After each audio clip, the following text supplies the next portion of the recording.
নমস্কার সম্মানিত দর্শকবৃন্দ, আপনাদের জন্য আজকের ভিডিওটি খুবই গুরুত্বপূর্ণ। তো বর্তমানে 2025 সালে যে খরিফ সিজন চলছে, এই খরিফ সিজনে আপনাদের যে বাংলা শস্য বীমার আবেদন করতে হবে, আপনারা যে ধান চাষ করেছেন বা খরিফ সিজনে যে অন্যান্য ফসল চাষ করেছেন, তার যে আপনারা সম্পূর্ণ বিনামূল্যে বীমা করবেন, তার কিন্তু আবেদন শুরু হতে চলেছে। ফর্ম প্রকাশিত হয়ে গিয়েছে। তো সর্বপ্রথম আপনারা আমাদের চ্যানেল থেকে সেই তথ্য দেখতে পাচ্ছেন। তো ফর্ম আপনারা কোথায় পাবেন, কি কি ডকুমেন্ট লাগবে, কিভাবে ফর্ম পূরণ করবেন, স্টেপ বাই স্টেপ আজকের ভিডিওতে আপনাদেরকে আমরা সম্পূর্ণ তথ্য দিয়ে গাইড করে দেব। এছাড়াও যে শস্য বীমার টাকা পাওয়ার বিষয়ে যে গাইডলাইন প্রকাশ করা হয়েছে, সেটাও আমরা আলোচনা করে দেবো আজকের এই ভিডিওতে। তো অবশ্যই কিন্তু ভিডিওটি আপনাদের উপকারে আসবে, শেষ পর্যন্ত দেখতে থাকুন। চ্যানেলে নতুন হলে চ্যানেলটিকে অবশ্যই সাবস্ক্রাইব করবেন, বন্ধুদেরকে ভিডিওটা শেয়ার করতে বলবেন না। আর ভিডিও ভালো লাগলে অবশ্যই কিন্তু একটি লাইক করবেন। আর আপনারা কোন জেলা থেকে ভিডিওটা দেখছেন এবং বর্তমানে আপনারা খরিফ সিজনের কোন ফসল চাষ করেছেন, অবশ্যই কিন্তু কমেন্ট করে জানাবেন। অন স্ক্রিনে দেখতে পাচ্ছেন আমরা এবারের যে ফর্ম, নতুন একদম ফর্ম আপনারা সেটা স্ক্রিনে দেখতে পাচ্ছেন, এবং এই ফর্মটাই কীভাবে পূরণ করতে হবে, স্টেপ বাই স্টেপ কী কী কাগজ লাগবে, সমস্ত কিছু সহজভাবে বুঝিয়ে দেবো। আর আরেকটা জিনিস লক্ষ্য করুন, এবারে কিন্তু বিমা কোম্পানি সেটা কিন্তু পরিবর্তন হয়ে গেছে। এখানে দেখতে পাচ্ছেন এসবিআই জেনারেল ইন্স্যুরেন্স, এনারা কিন্তু বিমা কোম্পানি হয়েছে। এই বিমা কোম্পানি আমাদেরকে ক্ষতিপূরণের টাকা দেবে। নইলে আগে কিন্তু বাজাজ এলিয়েন্স যে জেনারেল ইন্স্যুরেন্স কোম্পানি ছিল, তারা কিন্তু ছিল। তো বর্তমানে এসবিআইকে করা হয়েছে। তো এই ফর্মটা দেখুন, উপরে লেখা রয়েছে বাংলা শস্য বীমা বিএসবি খরিফ 2025 মরশুম দিয়ে ধান লেখা রয়েছে, দিয়ে এখানে SBI general insurance company limited এবং তাদের ঠিকানা দেওয়া রয়েছে। আর এখানে দেখতে পাচ্ছেন মধ্যস্থতাকারীর যে বিবরণ, মধ্যস্থতাকারীর বিবরণ। তো এই স্থানটাতে কোনো কিছু আপনাদেরকে পূরণ করতে হবে না। তারপর নিচে এই যে কৃষকের নাম, এখান থেকে ফর্ম পূরণ শুরু হচ্ছে। তো এখানে কৃষকের নাম, তো এটা বাংলা ফর্ম, আপনি সমস্ত ফর্মটা বাংলাতেও পূরণ করতে পারেন, আবার আপনি চাইলে ইংলিশেও কিন্তু পূরণ করতে পারেন। তো কৃষকের নামে এখানে আপনার নামটা আপনি লিখে দিবেন, ইংলিশে হোক বা বাংলাতে হোক, কোনো সমস্যা নেই। তারপর এখানে পিতা, মাতা, স্বামী, অভিভাবকের নাম আপনি যে কোনো একটাতে ঠিক চিহ্ন দেবেন, এবং যেটাতে ঠিক চিহ্ন দিবেন তার নামটা আপনি এখানে লিখে দিবেন। যদি এখানে পিতাতে ঠিক চিহ্ন দেন, তাহলে এখানে আপনার পিতার নাম মানে বাবার নামটা লিখে দেবেন। আর স্বামীর ক্ষেত্রে স্বামী ঠিক চিহ্ন দিয়ে স্বামীর নাম লিখে দেবেন। তারপর বয়স, আপনার বয়স কত হচ্ছে এখানে একটা আপনি আনুমানিক লিখে দেবেন। তারপর লিঙ্গ, এখানে পুরুষ, স্ত্রী না অন্যান্য, যেই লিঙ্গ হবে তার উপরে আপনি ঠিক চিহ্ন দেবেন। আর ভোটার কার্ড মানে এপিক কার্ডের নম্বর ব্যাকেটে আবশ্যিক লেখা রয়েছে, মানে অবশ্যই ভোটার কার্ডের নাম্বার আপনাদেরকে লিখতেই হবে। তো এই ঘরটিতে ভোটার কার্ডের নাম্বারটি দেখে দেখে লিখে দিবেন। আর জাতি, আপনি সাধারণ ক্যাটাগরি না তপশিলি জাতি না তপশিলি উপজাতি না ওবিসি, যেই কাস্টের আপনি হবেন তার উপরে আপনি ঠিক চিহ্ন দেবেন। আর মোবাইল নাম্বার, এখানে আপনার মোবাইল নাম্বার লিখে দেবেন। আর আধার কার্ডের নম্বর আবশ্যিক, এখানে আপনার আধার কার্ডের নাম্বারটা লিখতে হবে, অবশ্যই লিখতে হবে। তারপর বসবাসের ঠিকানা, মৌজা বা গ্রামের নাম, এখানে আপনার মৌজার নাম অথবা গ্রামের নাম যে কোনো একটা লিখে দেবেন। গ্রাম পঞ্চায়েতের নাম এখানে লিখে দেবেন এই ঘরটিতে। ব্লকের নাম এই ঘরে লিখে দেবেন, এবং আপনার জেলার নামটা এই ঘরে লিখে দেবেন। তারপর কেসিসি আছে কি না, কিষাণ ক্রেডিট কার্ড, যদি আপনার আগে থেকে থাকে তাহলে হ্যাঁ করবেন, আর যদি না থেকে থাকে না এর উপরে ঠিক চিহ্ন দেবেন। তারপর কৃষক বন্ধু আইডি, যদি আপনার কৃষক বন্ধু প্রকল্পের নাম নথিভুক্ত থাকে, আপনার কৃষক বন্ধু আইডি নাম্বার যদি আপনার মনে থাকে বা লেখা থাকে খাতায়, তাহলে সেই কৃষক বন্ধু আইডি নাম্বারটা আপনি এখানে লিখতে পারেন। আর যেহেতু এখন স্ট্যাটাস চেক করা যাচ্ছে না, সেই কারণে আপনারা আইডি নাম্বারটা বের করতেও পারছেন না। তবে আপনি আমি একটা চ্যানেলে আমরা ভিডিও দিয়েছি যে কৃষক বন্ধুর আইডি নাম্বার কীভাবে বের করতে হয়, কৃষক বন্ধুর স্ট্যাটাস চেকের নতুন পদ্ধতি, একটা হোয়াটসঅ্যাপের মাধ্যমে, আর একটা হচ্ছে যে ধান বিক্রির পোর্টাল, সেখান থেকেও বের করা যায়। তো আপনারা চাইলে সেই ভিডিওগুলো দেখে নিতে পারেন, আমরা সেই ভিডিও লিঙ্ক ডিসক্রিপশনে দিয়ে রাখবো, কেবি আইডি চেক করার লিঙ্ক বলে। তো আপনারা সেই ভিডিওগুলো দেখে আপনাদের কৃষক বন্ধু আইডি নাম্বার বের করে নিতে পারেন। আর কৃষক বন্ধু আইডি নাম্বার যদি আপনি নাও দেন, তার ক্ষেত্রেও কোনো সমস্যা আপনাদের হবে না। কৃষক বন্ধু আইডি নাম্বার আপনি দিতেও পারেন, নাও দিতে পারেন, কোনো সমস্যা নেই। তারপর দেখুন বিমার জন্য প্রস্তাবিত ফসল ও জমির বিবরণ, এখানে রয়েছে অধিসূচিত ফসলের নাম দিয়ে এখানে ধান লেখা রয়েছে। এবার অধিসূচিত এলাকা, ব্লক আর গ্রাম পঞ্চায়েত। তো আপনার যে চাষটা আপনি করেছেন সেই জমিটা কোন ব্লকের আন্ডারে পড়ছে, এখানে আপনি ব্লকের নাম লিখবেন। আর কোন গ্রাম পঞ্চায়েতের আন্ডারে পড়ছে সেই গ্রাম পঞ্চায়েতের নামটা এখানে লিখবেন। এবার যেই জমিতে আপনি ধান চাষটা করেছেন সেই জমিটির মৌজার নাম কি এখানে লিখবেন, আর জিএর নাম্বারটা আপনি লিখে দেবেন।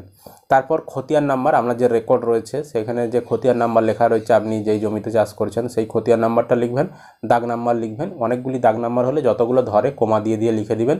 অনেকের ক্ষেত্রে 15টা 8টা 12টা এরকম দাগ নাম্বার হয়, সব দাগ নাম্বার যদি না ধরে লেখার দরকার নেই, আপনি কমা দিয়ে দিয়ে যতগুলো পারবেন লিখবেন।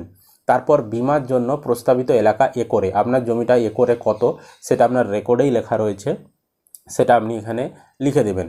তারপর আপনার জমিটা নিজস্ব জমি কিনা, মানে নিজেই আপনি জমির মালিক কিনা, নিজের নামেই রেকর্ড আছে কিনা, যদি সেক্ষেত্রে আপনাকে এখানে নিজস্ব জমি লিখতে হবে।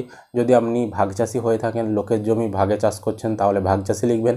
আর ভাড়া নেওয়া যদি চাষি হয়ে থাকেন তাহলে ভাড়া নেওয়া চাষি আপনি লিখবেন। ফসল রোপণের সম্ভাব্য রোপণের তারিখ, এখানে তারিখ আপনাকে কোনো কিছু লেখার দরকার নেই। এভাবে আপনার ধরুন অনেকগুলি জমির রেকর্ড রয়েছে, অনেকগুলি মৌজায়, আলাদা আলাদা মৌজায় আপনার জমির রেকর্ড রয়েছে, সেক্ষেত্রে অন্য মৌজাগুলোও আপনি এভাবে নিচে নিচে আপনি লিখে দেবেন। প্রথমে একটা মৌজার তথ্য দিলেন, আবার আরেকটা মৌজার আপনার রেকর্ড রয়েছে, সেই জমির মৌজাটাও আপনি দ্বিতীয় ঘরে লিখে দিলেন। এরকমভাবে যতগুলো আপনার মৌজা থাকবে প্রত্যেকটা মৌজা আপনি নিচে নিচে লিখে দেবেন। তারপর নিচে রয়েছে কৃষকের ব্যাংকের বিবরণ, আধার সংযুক্তিকৃত ব্যাংক অ্যাকাউন্ট। অবশ্যই যে ব্যাংক অ্যাকাউন্টটা দিবেন তাতে যেমন আধার সংযুক্ত মানে লিঙ্ক থাকে। এখানে কৃষকের নাম ব্যাংকের পাসবই অনুযায়ী, আপনার যে ব্যাংকের অ্যাকাউন্ট রয়েছে সেখানে যে নামটা রয়েছে, ব্যাংকের পাসবইয়ে যে নামটা রয়েছে, যেভাবে যে বানান লেখা রয়েছে সেই বানানটাই কিন্তু এখানে লিখবেন। আর ব্যাংকের পাসবইয়ে তো আর বাংলাতে নাম লেখা থাকবে না, ইংলিশেই নামটা লেখা থাকবে, তাই ইংলিশে কিন্তু এখানটাই লিখতে হবে। তারপর ব্যাংকের নাম, আপনার যে ব্যাংক, ইউকো ব্যাংক না স্টেট ব্যাংক অফ ইন্ডিয়া, যে ব্যাংক হবে সেই ব্যাংকের নামটা লিখবেন। আপনার ব্রাঞ্চের নাম লিখবেন, মানে শাখার নামটা লিখবেন, কোন শাখায় আপনার ব্যাংকের অ্যাকাউন্টটা খোলা রয়েছে। আপনার ব্যাংকের অ্যাকাউন্ট নাম্বারটা এখানে লিখবেন, আর আইএফএসসি কোডটা এখানে দেবেন। আইএফএসসি কোড অ্যাকাউন্ট নাম্বার ব্যাংকের পাসবইয়ের প্রথম পাতাতেই লেখা রয়েছে, সেখান থেকে দেখে আপনি লিখে দেবেন। আর অ্যাকাউন্টের ধরন, এখানে আপনার সেভিংস অ্যাকাউন্ট না কারেন্ট অ্যাকাউন্ট না কেসিসি অ্যাকাউন্ট, যেই অ্যাকাউন্ট হবে আপনার সেই অ্যাকাউন্টটার এখানে ধরন আপনি লিখে দেবেন। তারপর কৃষকদের দাখিলযোগ্য নথি, মানে কী কী কাগজ দিতে হবে সেটা এখানে লেখা রয়েছে, আমি একটু পরে সেটা আলোচনা করছি, আগে ফর্ম পূরণটা দেখিয়ে দিই। তারপর নিচে দেখুন কৃষকের সই বা টিপছাপ, এই স্থানটিতে কৃষককে একটি সই করতে হবে। আর কৃষক যদি সই করতে না পারেন তাহলে টিপছাপ দিয়ে দেবেন। আর সাক্ষী সই, আপনি কোনো একজনকে সাক্ষী হিসাবে এখানে সই করাতেও পারেন, আর যদি আপনি নাও করান সেক্ষেত্রেও কোনো সমস্যা নেই। তারপর এরিয়া শোন সার্টিফিকেট, এই সার্টিফিকেটও আপনাকে, এই ঘরটাও আপনাকে কোনো কিছু পূরণ করতে হবে না। দিয়ে নিচে দেখুন বাংলা শস্য বিমা বিএসবি খরিফ 2025 মরশুম ধান প্রাপ্তি স্বীকার, এই প্রাপ্তি স্বীকারটার নিয়ম অনুযায়ী আপনি যেখানে ফর্ম জমা দেবেন তাদের পূরণ করার কথা রয়েছে, তবে অনেক সময় তারা নিজেরা পূরণ করে দেয় না, কৃষককে দিয়েই পূরণ করায়। তো সেক্ষেত্রে আমি এই পূরণটাও দেখিয়ে দিচ্ছি। এখানে লিখতে হবে শ্রী শ্রীমতী আপনার নাম, এখানে পিতা স্বামী বা অভিভাবক যে কোনো একজনের নাম লিখবেন। তারপর যিনি ড্যাশ গ্রাম পঞ্চায়েত, এখানে আপনার গ্রাম পঞ্চায়েতের নাম লিখবেন, এখানে আপনার ব্লকের নাম লিখবেন, এখানে আপনার জেলার নাম লিখবেন। এই জেলার একজন কৃষক, তার নিকট হইতে ড্যাশ তারিখে, যেদিন আপনি ফর্মটা জমা করবেন সেই দিনের তারিখটা লিখতে হবে। ড্যাশ ফসলের জন্য, এখানে আপনার ধান আপনি লিখলেন, এতর জন্য কত পরিমাণ জমি আপনি বিমার জন্য আবেদন করছেন সেই জমির পরিমাণটা করে এখানে লিখবেন। দিয়ে আবার শ্রী শ্রীমতী, এখানে আপনার নাম লিখতে হবে। এত এর ড্যাশ ব্যাংকের, এই জায়গাটা আপনার ব্যাংকের নাম লিখতে হবে, ইউকো ব্যাংক না স্টেট ব্যাংক, যে ব্যাংক হবে সেটা লিখতে হবে। আর এখানে আপনার ব্যাংকের যে ব্রাঞ্চের নাম বা শাখার নামটা লিখতে হবে।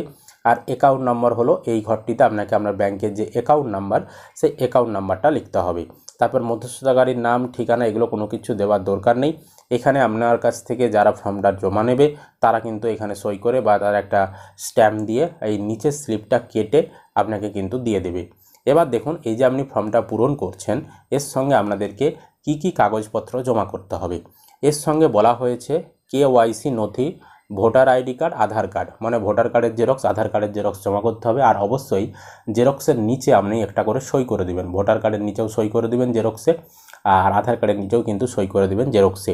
তারপর ব্যাংকের পাসবই লাগবে, ব্যাংকের পাসবইয়ের কপি সেটা লাগবে। এবং জমির যে খতিয়ান বা পর্চা সাম্প্রতিকতম বা পাট্টা বা দলিলের নকল, নিজস্ব জমির ক্ষেত্রে ভাগচাষীদের বা নিজের নামে জমি না থাকলে জমিতে চাষের অধিকার শংসাপত্র নির্দিষ্ট ফর্মে গ্রাম পঞ্চায়েত প্রধান কর্তৃক প্রদত্ত দিতে হবে। বলতে চাইছে যে আপনার যে জমির খতিয়ান রয়েছে বা রেকর্ড রয়েছে পর্চা সাম্প্রতিকতম, মানে রিসেন্ট সালেরই কিন্তু চাইছে, মানে 2025 সালে আবেদন করছেন, 2025 সালেরই কিন্তু ডিজিটাল রেকর্ড। আমরা যত সালে রেকর্ড হোক না কেন সেটাকে ডিজিটাল করে নেবেন, দিয়ে বর্তমানে সাম্প্রতিক 2025 সালের রেকর্ডের জন্য আবেদন করে নেবেন। তো সেই রেকর্ড কিন্তু চাইছে। তবে অনেক ক্ষেত্রে অনেক এডিও অফিস কিন্তু আগের রেকর্ডও অ্যাপ্রুভ করে, 23 সাল 24 সালও কিন্তু অ্যাপ্রুভ করে, তবে সেক্ষেত্রে সার্চিং কপি বর্তমান দিনের একটা করে দিতে হয়। আর যাদের নিজের নামে জমি নেই, যারা ভাগ চাষি, তাদের ক্ষেত্রে কিন্তু পঞ্চায়েত প্রধানের কাছ থেকে একটা সার্টিফিকেট নিয়ে সেটা জমা করতে হবে। তারপর নিচে যেটা 4 নম্বরে বলা রয়েছে সহকৃষি অধিকর্তার ফসল রোপণের শংসাপত্র, এই 4 নম্বরের জন্য আমাদেরকে কোনো কিছু কাগজপত্র দিতে হবে না। তাহলে কি কি কাগজপত্র চাইছে? ভোটার কার্ডের কার্ডের জেরক্স, আধার কার্ডের জেরক্স, ব্যাঙ্ক অ্যাকাউন্টের জেরক্স আর জমির রেকর্ডের জেরক্স। এই 4টা কাগজ হলেই কিন্তু হয়ে যাবে। তো এই কাগজগুলি আপনি অ্যাটাচ করবেন এই ফর্মের সঙ্গে, দিয়ে আপনি কিন্তু জমা করে দেবেন। এবার কথা হচ্ছে এই ফর্মটা আপনি কোথায় পাবেন, কোথায় জমা করবেন। এই ফর্মটা কিন্তু আপনি আপনার নিকটবর্তী কিষাণ মান্ডি বা আমাদের নিকটবর্তী যে কৃষি অফিস, এডিএ অফিস, সেখান থেকে আপনারা পেয়ে যাবেন। এছাড়াও অনেক সময় গ্রাম পঞ্চায়েতে ক্যাম্প করা হয়, বিমা কোম্পানি সেখানে আধিকারিকরা থাকে, সেখান থেকেও পেয়ে যাবেন। এছাড়াও বর্তমানে যে আমাদের পাড়া আমাদের সমাধান নামে ক্যাম্প হচ্ছে দুয়ারে সরকারের মতো, সেখানেও কিন্তু বিমা কোম্পানির আধিকারিকরা কোনো ক্যাম্পে উপস্থিত থাকছে, সেখানেও আপনি একটু খবর নিয়ে নেবেন সেখান থেকে ফর্ম দিচ্ছে কিনা। আর আপনি যেখান থেকে ফর্ম নেবেন সেখানে ফর্ম পূরণ করে আপনি জমা দিয়ে দিবেন। গ্রাম পঞ্চায়েতেও অনেক সময় ক্যাম্পের আধিকারিকরা থাকে, সেখানেও জমা নেই। আবার কৃষি অফিসেও কিন্তু জমা নেই। আবার ওই যে বললাম আমাদের পাড়া আমাদের সমাধান ক্যাম্প, সেখানেও কিন্তু জমা নেওয়া হয়। আর এই ফর্মটার ডাউনলোড লিঙ্ক যখন পাবলিকদের জন্য অ্যাভেলেবেল হয়ে যাবে, আমরা কিন্তু তখন ডেসক্রিপশন বক্সে দিয়ে রাখবো, বা আমাদের জানতে হবে .in যে ওয়েবসাইট, সেখানেও আমরা দিয়ে রাখবো যখন পাবলিকদের জন্য অ্যাভেলেবেল হয়ে যাবে। তবে সরকারি নিয়ম রয়েছে, এই ফর্ম কিন্তু মানে ক্যাম্প থেকেই নিতে হয়, বা যেখানে কৃষি অফিস সেখান থেকে নিয়ে বিনামূল্যে ফর্ম দেবে, সেখান থেকে নিয়েই পূরণ করে জমা করার নিয়ম রয়েছে। জেরক্স ফর্ম যদি অনেক সময় অ্যাপ্রুভ না করে সেক্ষেত্রে সমস্যায় পড়বেন। অনেক জায়গায় অ্যাপ্রুভ করে, সমস্যা হয় না, তবুও আমি সাবধানে আমাদেরকে বলবো, আমি পরামর্শ দেবো যে আপনারা ক্যাম্প থেকেই কিন্তু ফর্ম নিয়ে পূরণ করবেন। আর দেখুন এই যে ফর্ম পূরণ, এটা কতদিন চলবে, এখানে দেখতে পাচ্ছেন আমরা একটা বাংলা শস্য বিমার যে ব্যানার সেটা পেয়ে গিয়েছি। এখানে ধান ও ভুট্টা বিমাযোগ্য ফসল ও বিমা করার সময়সীমা, ধানের জন্য 30শে সেপ্টেম্বর 2025 তারিখ পর্যন্ত সময় দেওয়া রয়েছে লাস্ট ডেট। আর ভুট্টার জন্য কিন্তু 31 আগস্ট 2025 তারিখ পর্যন্ত কিন্তু সময় দেওয়া হয়েছে লাস্ট ডেট। এর মধ্যে অবশ্যই কিন্তু আপনারা বিমাটা করে নেবেন। আর বিমা যদি আপনারা করেন তাহলে কিন্তু ক্ষতিপূরণের বিভিন্ন পর্যায় অনুযায়ী আপনারা টাকা পাবেন। রোপণ বা বপনজনিত বিফলতার ক্ষেত্রে, খরা বা প্রতিকূল আবহাওয়াজনিত কারণে যদি কোনো ফসলের ক্ষতি হয় আপনার খরিফ ধানের আরে, তাহলে 50% এর অধিক জায়গায় যদি ক্ষতি হয়, তাহলে সেই এলাকার সকল বিমাকৃত কৃষক তাদের বিমার সর্বাধিক 25% ক্ষতিপূরণ পাবেন। আর অন্তর্বর্তী ক্ষতিপূরণের ক্ষেত্রে যদি প্রাকৃতিক দুর্যোগের কারণে বিজ্ঞাপিত অঞ্চলে 50%-এর বেশি অধিক জায়গায় খরিফ ধানের ক্ষতি হয়, তাহলে কৃষকেরা অন্তর্বর্তীকালীন বিমা রাশির সর্বাধিক 50% ক্ষতিপূরণ পাবেন, এবং সেক্ষেত্রে ওই মরশুমে সংশ্লিষ্ট ফসলের বিমা সুরক্ষা তখনই শেষ হয়ে যাবে। এছাড়াও স্থানীয় বিপর্যয়ের জন্য অর্থাৎ নোটিফাই করা এলাকায় স্থানীয় বিপর্যয় যেমন শিলাবৃষ্টি, টর্নেডো, স্থানীয় রোগ, পোকার আক্রমণ, ভূমিধস, প্লাবন, তারপর জল জমার ঘটনার ফলে সৃষ্ট ক্ষতির যদি হয়ে থাকে তাহলেও কিন্তু ক্ষতিপূরণের টাকা আপনারা পাবেন। এছাড়া ফসল কাটার 2 সপ্তাহের মধ্যে ঘূর্ণিঝড় অথবা অকাল বর্ষণের ক্ষেত্রে শুকনোর জন্য কাটা ও ছড়িয়ে রাখা অথবা ছোট বান্ডিলে থাকা ফসলের ক্ষতি হলে সেক্ষেত্রেও আপনি খরিফ ধানের জন্য ক্ষতিপূরণ পাবেন। এবং মৌসুম শেষের ক্ষতিপূরণ, তো আধুনিক কৃত্রিম উপগ্রহ ও রিমোট সেন্সিং প্রযুক্তির মাধ্যমে মরশুম শেষে চটজলদি ক্ষতিপূরণ নির্ধারণ করা হয় এবং প্রদানও করা হয়ে থাকে।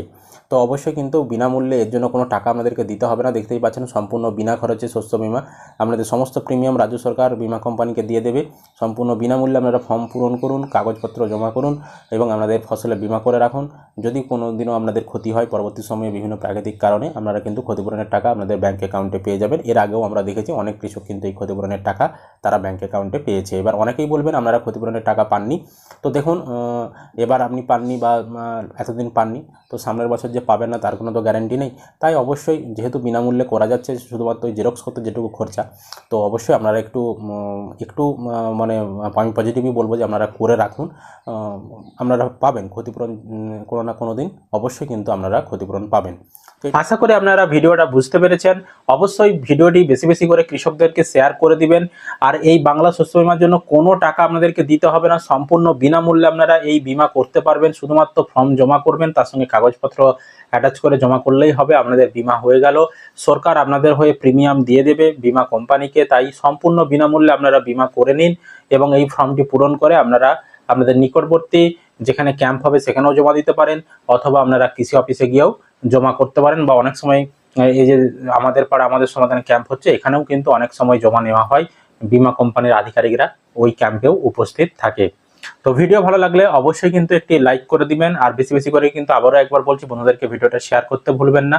আর চ্যানেলে নতুন হলে এই ধরনের লেটেস্ট আপডেটগুলো সবার আগে পেতে চ্যানেলটিকে অবশ্যই সাবস্ক্রাইব করে রাখবেন।